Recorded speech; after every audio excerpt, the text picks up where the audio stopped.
La literatura precolombina era un conjunto de obras con valor literario que cumplió dentro de los pueblos indígenas americanos funciones religiosas, históricas, organizativas, proféticas y ceremoniales que se entremezclaron y predominaron. Solamente el pueblo maya poseyó una escritura jeroglífica, pero saben que hasta ahora no se ha podido ser descifrada en su totalidad. Los únicos que podían escribir, leer e interpretar eran los miembros de la clase sacerdotal y algunos representantes de la nobleza. Los textos estaban esculpidos en piedra, moldeados en estucos, masas que se forman mezclando agua de cola y yeso blanco, o pintados en murales cerámicos o libros hechos de la corteza de un árbol.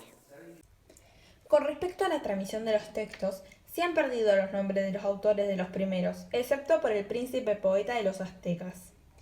En esta época la comunicación oral era muy importante, donde el sacerdote transmitía a su pueblo relatos que fueron memorizados y repetidos con pocos cambios hasta el día de hoy. Los aztecas permitieron que la memorización y la repetición fuesen más fáciles al ser pintada por papeles que representaban las escenas más importantes de lo que se quería contar. Pero en la conquista, muchos de estos documentos se destruyeron o se prohibieron las repeticiones orales. A fin de conservarlos, los indígenas enterraron códices y dibujos, pero muchos de estos valiosos códices se perdieron al ser destruidos o quemados en el siglo XVI. Los pocos que llegaron al siglo XX han pasado por la cultura europea. Luego los indios trataron de reescribirlos, pero ya no fueron iguales. Por si no sabían, un códice es un libro manuscrito donde las grandes civilizaciones palmaron sus conocimientos a través de imágenes o documentos realizados por ellos. En la literatura precolombina también hubieron obras. Una de ellas fue la literatura maya.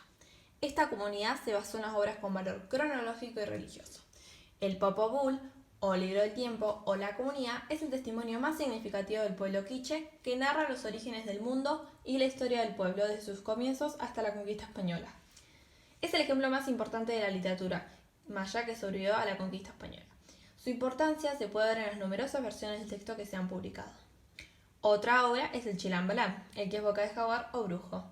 Esta obra expresa la desesperación maya ante la llegada de los españoles. Luego tenemos la literatura inca o quechua. Se especializó en textos teatrales, poesía lírica y cantos. Esta se pasaba de generación en generación y se utilizaban leyendas, mitos y cantos, cantado por narradores y oradores indígenas. El Ontalay es la obra más sobresaliente de la literatura quechua descubierta en el Cusco en 1770. El texto expone una preocupación que era común en estos pueblos: unión de las personas de sangre real con otras que no pertenecían a la nobleza. La poesía lírica surge de las oraciones personales o colectivas de los incas recitadas por los llamados caixis o himnos sagrados. Los destinatarios de estos versos eran los dioses, por ejemplo Inti, el rey del sol, quien favorecía las cosechas, o Viracocha, el dios creador de los hombres. En el imperio incaico era muy importante el culto a los muertos y el respeto por las diferencias de clases sociales, clero, nobles y pueblo. El pueblo estaba repartido en tribus que comprendían muchos clanes o ailu. Y por último está la literatura azteca. No llegó a tener un sistema de escritura fonética como la maya, pero gracias a Fray Bernardino de Sahagún, siglo XVI, y de escribas aztecas, la mayor parte de su literatura pudo ser preservada de la destrucción y el olvido. Narraciones de origen mítico, como la Guerra de los Soles, se pudieron conservar. Los temas de la poesía azteca revelan la concepción filosófico-religiosa de este pueblo. Se refiere a la fragilidad de todo lo terreno, de la vida después de la muerte y de la gloria de morir luchando.